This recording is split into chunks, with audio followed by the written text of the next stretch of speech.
Thank God. To say I'm relieved that my first post got through would be an understatement of massive proportions. Even though it seems like not many people saw it, the fact anybody did is a blessing in itself. It gives me hope that all of us might make it out of this situation here. And many, first and foremost, to the people who did see it and commented, I can't thank you enough, especially to the person who suggested a plan for what to do in regarding the power. It was actually thanks to you that I was able to give the captain and others a suggestion of what to do today. Unfortunately, due to the fact we were so excited to get off the point of no return before she sank out from under us, we didn't bring the life raft with us. Only the supplies we thought we'd need. We were too caught up in the fact we had a better alternative to remember to lug it up the ladder. I do have to confess one thing to you all, though. When I first woke up this morning and checked the comments you left, I thought people were either pulling my leg, thinking I was bullshitting you all, or that you had to be mistaken. After all, if the Queen Elizabeth caught fire and sank years, if not decades ago, how the hell could we be on board? Ghost ships, legitimate ones, only exist in horror films. There had to be a mistake made here. However, after some of the things that have happened today, I can't help but start to wonder if you're right. If you have, and if you are, we're in a whole lot bigger trouble than I thought we were. And I'm jumping the gun, though. I should tell you what went down today. When I first woke up, the first thing I realized was that the storm had passed. The rain no longer pounded on the roof of the ship, and it no longer twisted about in the swells. For a moment, it was so calm that I forgot where we were, what had happened yesterday. And then everything came crashing back to me, causing me to sit up straight in my sleeping bag. The first thing I saw was the captain, who sat in one of the lounge chairs. I must have woken up a while ago. His head turned in my direction as I pulled myself out of the bag and to my feet, and he gave a short nod, winding my way around the sleeping forms of the others. I made my way over to him. "How long you been up, Cat?" I whispered as I picked up another chair and sat it beside him. He shrugged. "A little while now. I was planning on waking everyone up in 20 minutes or so anyways." I could still see that losing Kenny still weighed heavily on his shoulders. The man likely hadn't gotten much sleep due to it eating away at him. I decided to say something. "Well, you know what happened wasn't your fault, Gabe. Kenny was above us. We couldn't have done anything to save him. It was just an accident." And for a moment I saw his eyes harden and his mouth opened as if to snap at me, and then he slumped into the chair, his body seeming to sag. "I appreciate you saying that, Nathan. More than you now." So he sighed, but a captain's job is to keep his crew safe, to get them home. I didn't do that for Kenny, and I'm going to have to live with that. I wanted to argue, but I saw that no amount of it would change his mind. Instead, I nodded and turned to look out across the massive room. We roused the others a few minutes later, and as they opened up the supplies we'd brought to bring out some food and water, the captain reminded me to check the laptop. Booting it up, I saw that the battery was low, and making a mental reminder to set the solar-powered charger in the sunlight outside to charge it back up. So, and then I checked the post I'd made. Hope and excitement surged free as I saw comments left below. You guys, people saw what I wrote. I called out. In seconds, I was surrounded as everyone crowded around me. A bottle of water and a granola bar were shoved into my hands as they read the comments you all had left. There was Silence for a few moments. Then Spencer spoke up. "That can't be right," he said softly. He looked up at us, and these people can't be right. Right? There's no way the ship they're talking about is the same one. We're on board. Wyatt answered him. "No way, Spence. They either think we're playing with them and just spewing bullshit, or they're thinking of another ship. We're not in some early 2000s horror movie." I shot a look at the captain. "Cap, you the oldest of all of us," I began. "Do you know if there was a ship called the Queen Elizabeth that did catch fire and sink?" He stayed quiet for a moment, seemingly lost in thought before answering. "There was a ship called the Queen Elizabeth that was built in the 1930s that did catch fire and sink in Hong Kong harbor in the early 70s. He shook his head. "But no, there is no way this could be the same one. There are no such things as ghost ships that manifest out of nothing." He stood up, seeming to push away any remaining thoughts of the matter from his head and oversee this. We need to be getting on to more realistic and pressing matters, though. We need to find a way to get power going. Without it, we have no way to operate the radio to send out a call for help. I pointed at a particular comment that gave an idea of what to do.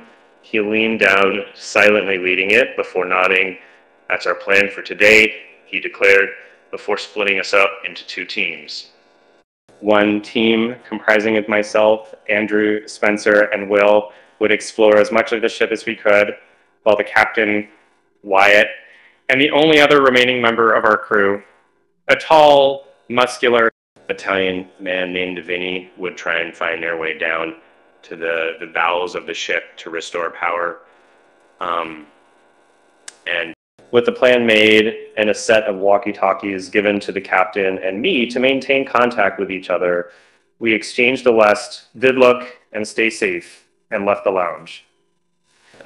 Flicking at our flashlights, the four of us slowly walked back through the hallway. We'd take him to get inside. A moment later, we emerged into the bright light of the day. The sun felt nice and warm on my face, and I couldn't help but let a small smile cross my face.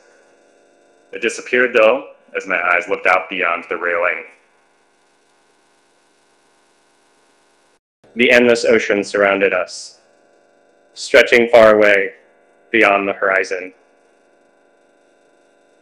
A small shiver shot through me as the image of our ship slipping beneath the waves replayed in my mind, along with watching Kenny fall to his doom. I shook my head. "Snap yourself out of it, Nate, and keep focused." I pulled the solar charger from my pocket and set it down next to the open hatch. I'd pick it up later when we came back this way. Andrew spoke up, pointing to the row of lifeboats that hung from davits that spread out away from us. "You think those would still be safe to use?" he asked. I shrugged my shoulders. "I don't see why not, but I wouldn't want to try and use one of those to get back to shore." I pushed the hair out of my eyes and pushed my glasses up my nose. "All right, let's keep moving, guys." For the next few hours, the four of us explored both the inside and outside of the ship, occasionally stopping to radio our position back to the captain. The Queen Elizabeth was indeed a luxury ship in every sense of the word. The wood on the outside decks was well varnished and teaked, shining brilliantly in the sunlight. The same was true for the miles of wood that plastered the walls of the carpeted hallways and rooms that crisscrossed the inside like a maze. I was almost in awe of how beautiful it was. However, there was one thing that surprised me, and I wasn't the only one to notice. As we walked through another lounge, Will said the words that incessantly reverberated in my head. "Anyone else notice We haven't seen a single TV on board yet. Andrew shrugged his shoulders. Hey, who knows? Maybe they took all the TVs off the walls for renovations or something. Or maybe it's one of those ships that deliberately doesn't have any in order to keep the passengers from not and respecting science. And in fact, I encouraged this was so soon to send them to my heart. When my name lived. The entire time we'd been exploring the ship, an indescribable feeling had followed me like an annoying dog. And to make matters worse, the feeling of being watched I'd had last night hadn't gone away. Every so often I would shoot a look behind us as we walked, aiming my light back the way we'd come. I saw nothing. But for whatever reason, it felt like something had been there and pulled back just out of sight every single time I looked. As we entered what, according to the sign above the door, was the first-class smoking room, the radio on my belt chirped. There was a layer of static above everything due to the massive amount of steel and wood in the way, but the words of the captain were unmistakable. Nathan, we finally reached the engine room. We also found the power source. I heard a small trace of surprise in the man's voice as we continued.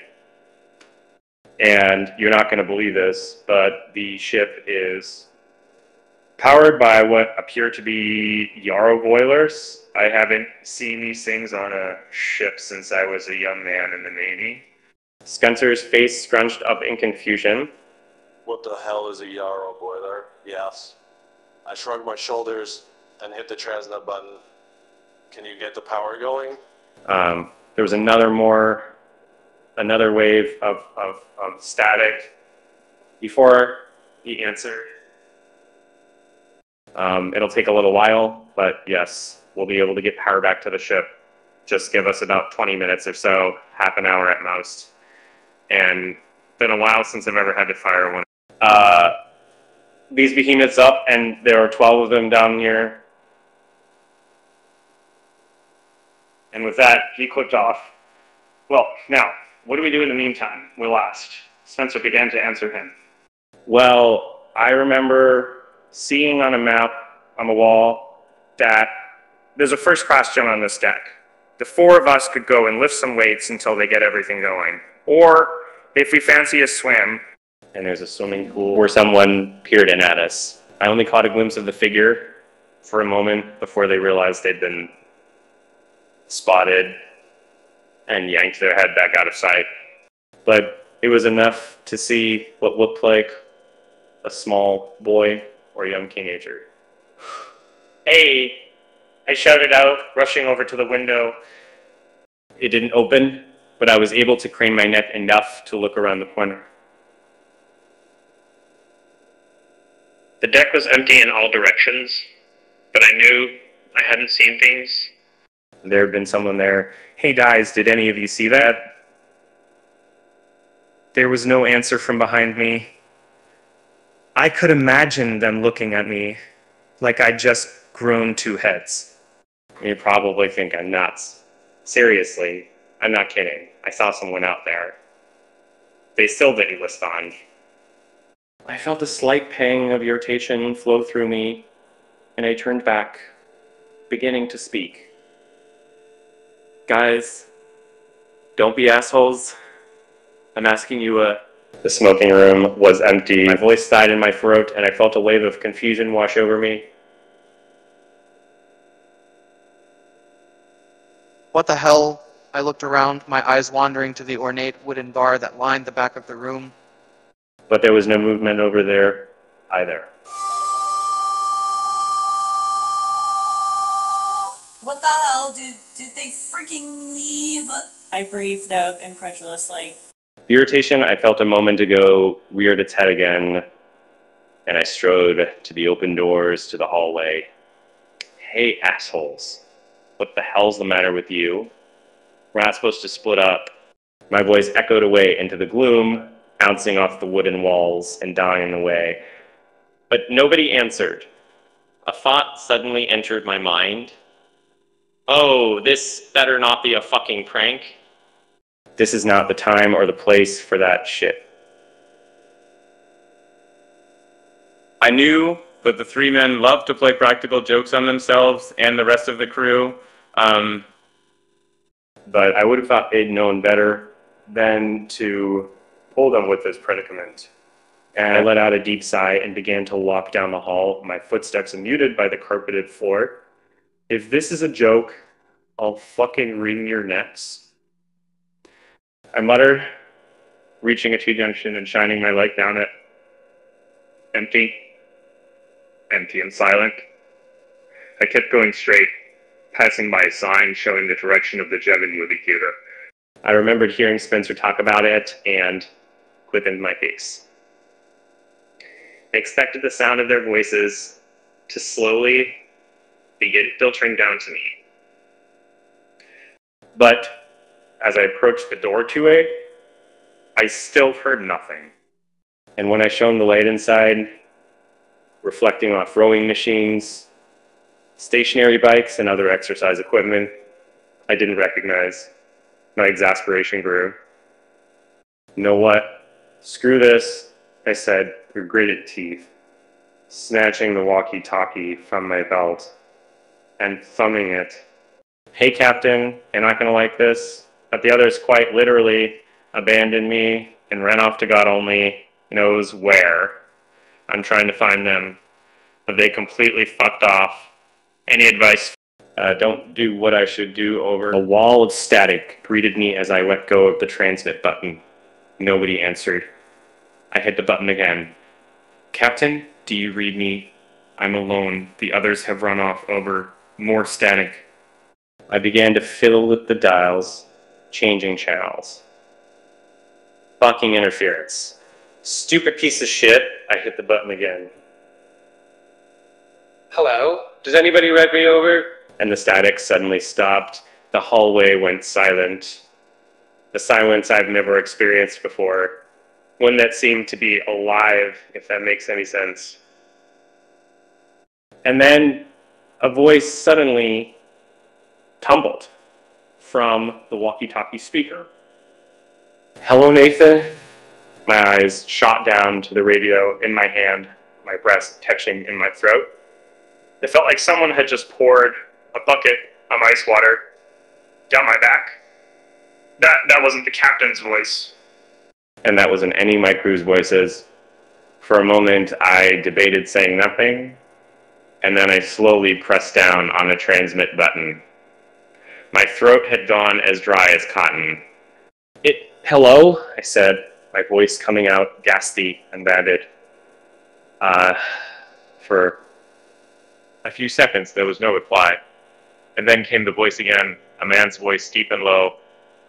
Welcome aboard to all of you. My heart began to thump hard in my chest and my breathing quickened. With the actual fuck man. I forced myself to hit the button again, forced my voice to come out much calmer than I felt. Who the hell are you? There was another stretch of silence in which I began to furiously look over my shoulders, the feeling of paranoia growing by the second. And then my blood turned to ice as a new sound emanated from the radio speaker. The sound of the man beginning to laugh. Another laugh joined the first, this time a woman. I stared at the radio as if it were possessed, as more and more people's laughter began to filter out of it, sounding as if an entire room full of people had just found what I'd said the most in a hilarious thing they'd ever heard. Fear began to fill every fiber of my being, a new kind of fear, different than the one I felt in a storm last night.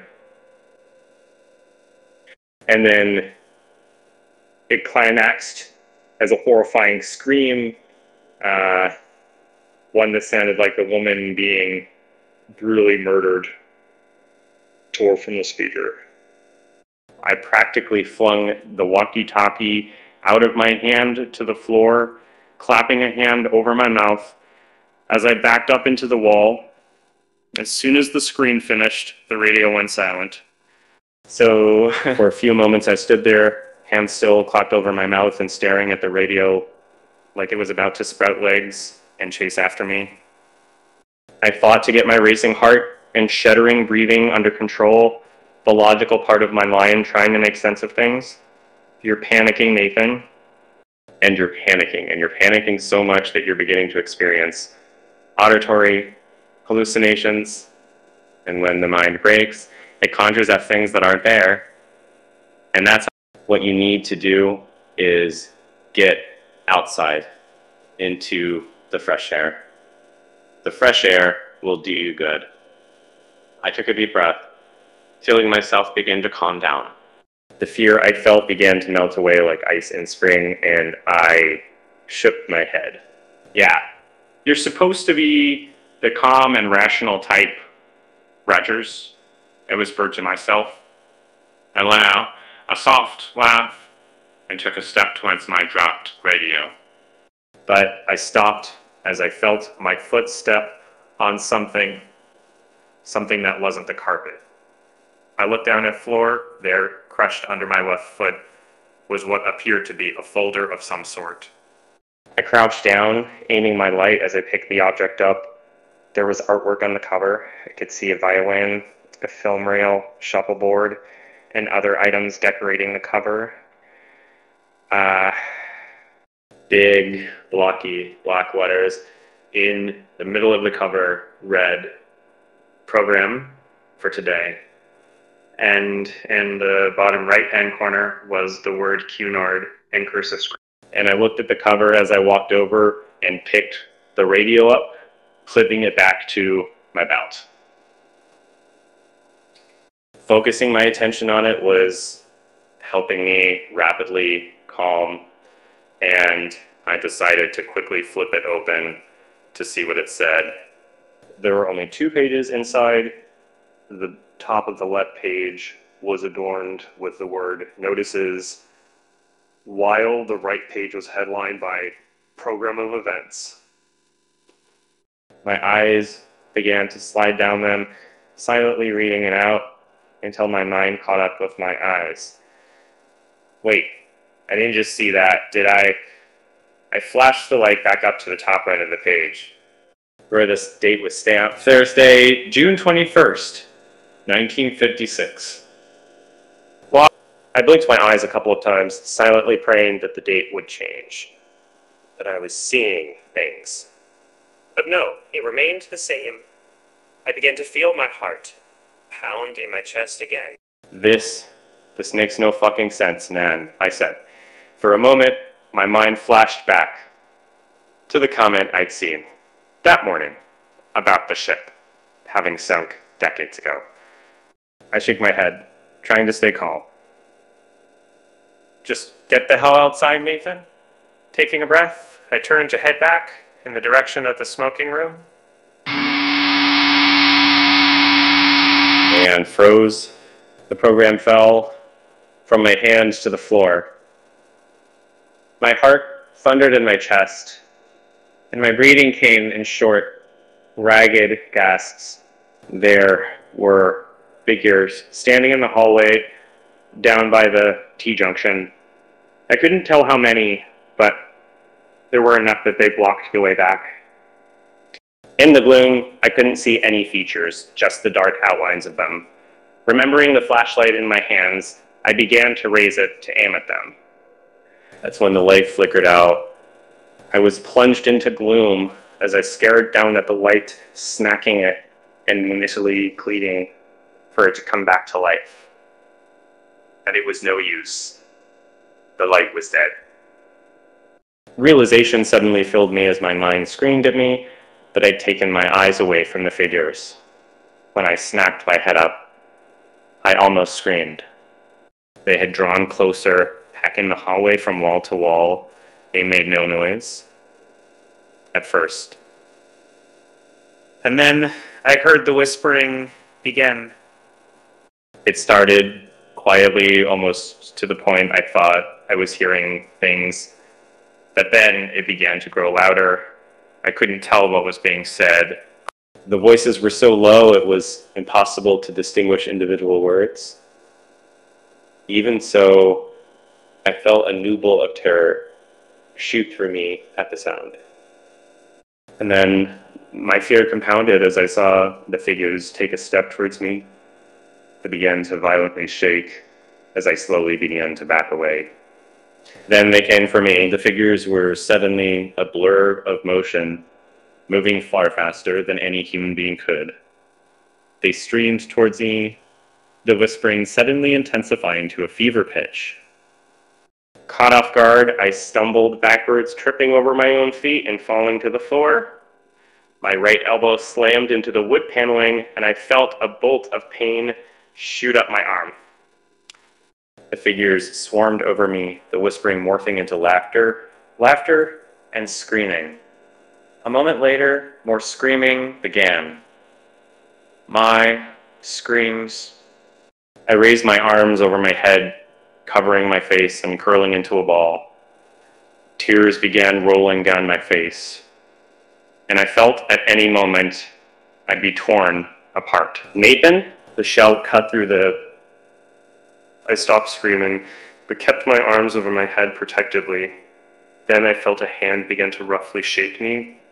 The terror returned, and I lashed out. "Get the fuck off me!" I screamed. The voice came again. A familiar voice. "Hey, easy bro, easy." The realization made me lower my arms and open my eyes. 3 faces, etched with panic and fear, looked down at me. For a second I fought to find my voice. Andrew, Will, Spence. Relief crossed the faces of my crewmates. He's back, Andrew said quietly, wiping visible sweat from his brow. I controlled myself and sat up, looking around. I was lying on the floor of the smoking room. Close to the window, I'd seen the figure outside. Sunlight still streamed in, landing on where I'd collapsed to the floor. I looked up at the others. What the hell happened? I managed to ask. Spencer shook his head, still looking rattled, but Andrew again answered me. Dude, I have no fucking idea. One minute we were talking about going to check out other areas of the ship. The next he suddenly yelled and ran to the window. Then you just started pulling and just statue routine. You didn't respond to anything you said. Just stared out at the ocean, not moving and not blinking, until you suddenly fell to the floor and began screaming. He let out a shaky breath of his own. You stared the ever-loving shit out of us. I blinked rapidly, my mind trying to make sense of his words. Had I really hallucinated everything? Had it all just been in my head? I stumbled to my feet, aided by Will and Spencer. Andrew just kept looking at me, a concerned look now on his face. I took a deep breath of my own. And okay, I said, my voice sounding far calmer and sure, and I felt. You sure? Will asked me. I nodded. I must have gotten less sleep last night than I thought. The stress and the sleep must have made me fall asleep standing up or something. I could see the other 2 relax immediately, taking my words at face value. But Andrew continued to look at me for a moment, seemingly unconvinced. Finally, he nodded. The sound of static stabbed through the air, causing me to almost jump out of my skin. Then the sound of the captain's voice rang out from the radio on my belt. We're in business, boys, I heard him declare happily. A moment later, I felt the floor beneath my feet shudder slightly from what must have been the boilers coming to life. And then the lights came on all throughout the ship. The smoking room became ablaze with the yellow light of what had to be incandescent bulbs, banishing away the gloom that lurked in the corners, like monsters in the closet. And I began to say something to the others when a new sound began. Music began spilling out from what had to be hidden speakers in the walls or ceiling. It echoed all throughout the deck. I could hear the instruments along with the woman's crooning voice, reverberating far down the hallway, likely all throughout the ship as well. Spencer looked up at the walls. "Anne, that's one hell of an old song," he commented. Andrew nodded, still looking hard at me. Will suddenly snapped his fingers. "I know this song," he exclaimed. "My grandmother used to play it all the time when I was a little kid." He began snapping his fingers again, thinking hard. "It's by a singer from the 40s and 50s called, I think, Joe Stafford." Now, Andrew did take his eyes off me, looking over at him. "What's the song's name?" he asked, mildly interested. We will thought for another moment before answering. "You belong to me." As if on cue, the singing voice sang out the 4 words. I couldn't help but shiver slightly at them, still feeling as if I jumped straight from Kansas to Oz and then been booted back to reality. It cleared my throat. Hey guys, would you mind not telling the captain about what happened with me? They looked at me for a moment, thinking, "Yeah, sure, Nate," Andrew said. "As long as you don't ever do that again." Feeling relieved, I nodded. Spencer spoke up. "Come on, we should try and meet back up with the captain. Figure out what to do next." And with that, he walked out of the room, Will following close after him. Andrew shot me one more look. "Sure you're all right?" he asked. I nodded. "Yeah, I'm fine." I lied. I raised my right arm to rub the back of my neck as he began to leave the room, but I stopped as a throbbing pain suddenly shot up my arm. I let out a small gasp of pain, bringing my left hand over to feel the back.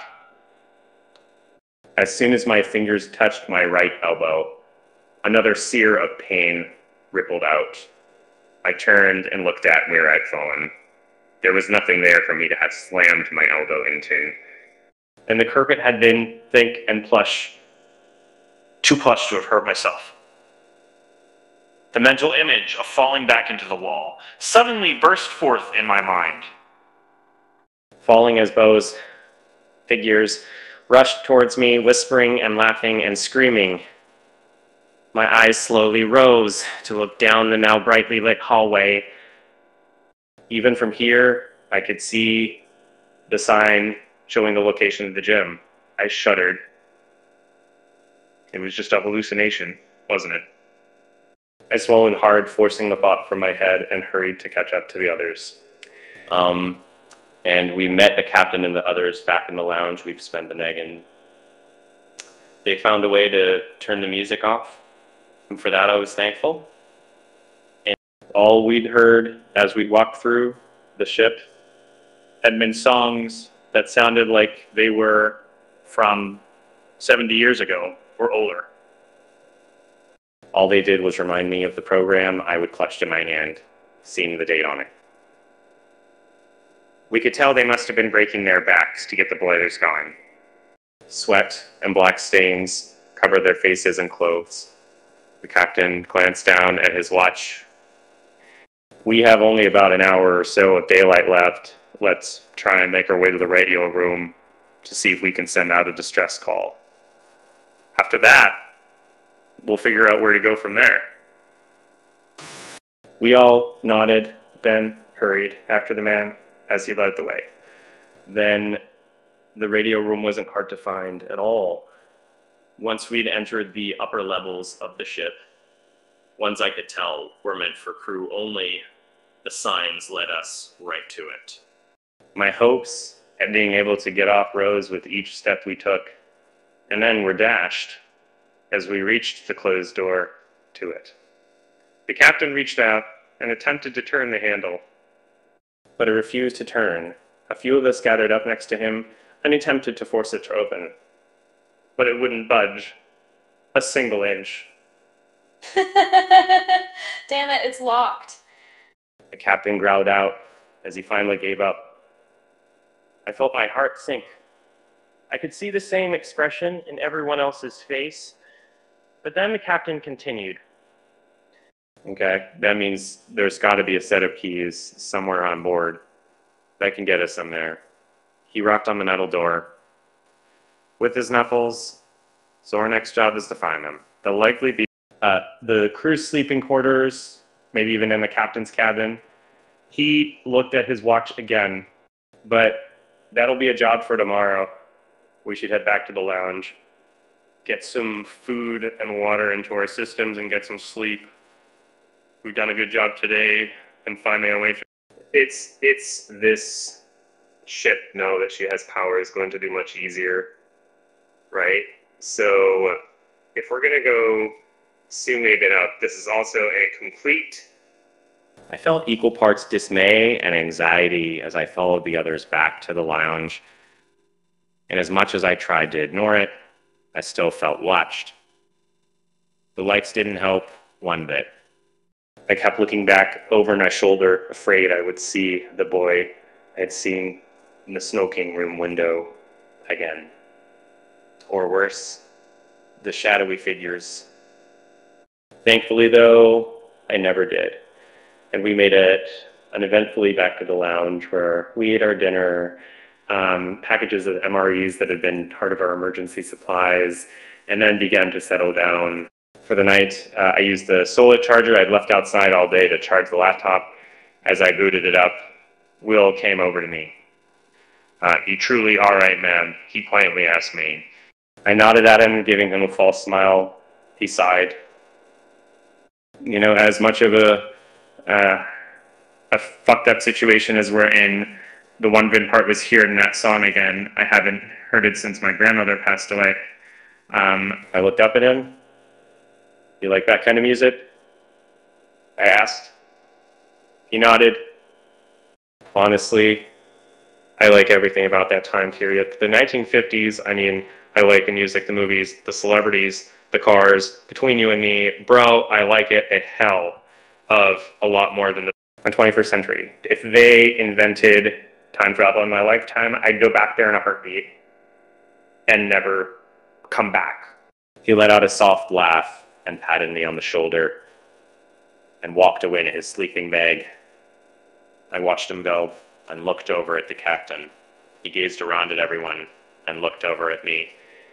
And I started slightly, and but I saw something in his eyes that I wasn't used to seeing, and worry, and fear.